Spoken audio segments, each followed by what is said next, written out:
இன்றைக்கி எந்த வண்டி ஒர்க் பண்ணுறோம் பார்த்தீங்கன்னா, பென்ஸ் GLC 220 தான் ஒர்க் பண்ணுறோம். இந்த வண்டியில் வந்து ஃப்ரண்ட் டிஸ்க் வந்து ஃபுல்லாக வேர் ஆயிடுச்சு. பிரேக் பேடும் வேர் ஆயிடுச்சு.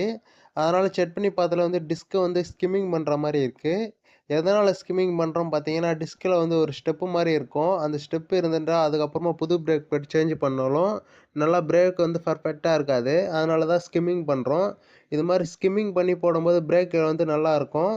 புது பேடும் சேஞ்ச் பண்ணும்போது பிரேக் இன்னும் பார்த்தீங்கன்னா நல்லா எஃபெக்டிவாக இருக்கும்.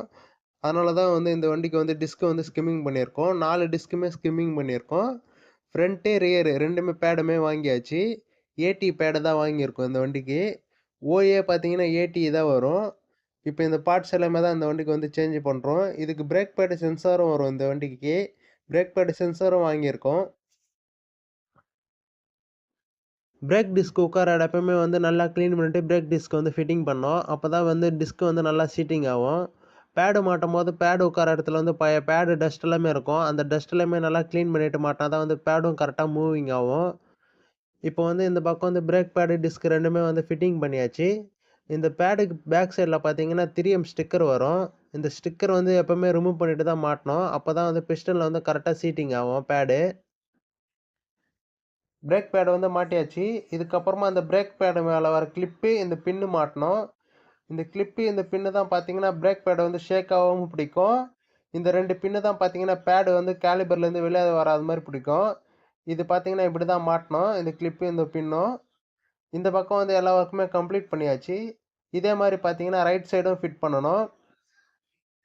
ரைட் சைடும் பார்த்தீங்கன்னா இப்போ எல்லாமே ஃபிட்டிங் பண்ணியாச்சு.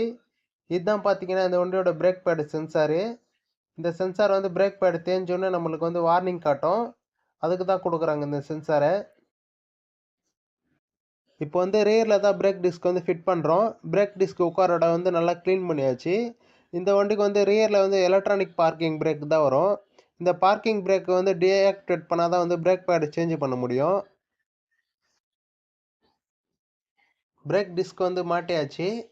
இந்த பிரேக் பேடில் வந்து ஏரோ மார்க் கொடுத்துருப்பாங்க. இந்த ஏரோ மார்க் வந்து கரெக்டாக வச்சு தான் மாட்டணும் மேலே வர மாதிரி. இதே மாதிரி ஏரோ மார்க் பார்த்தீங்கன்னா இன்னர் பேட்லும் இருக்கும். இந்த ஏரோ மார்க் எதுக்கு கொடுக்குறாங்கன்னு பார்த்தீங்கன்னா லெஃப்ட்டு ரைட்டுக்காக தான் கொடுக்குறாங்க. எப்பவுமே ஏரோ மார்க் கரெக்டாக பார்த்து ஃபிட் பண்ணணும்.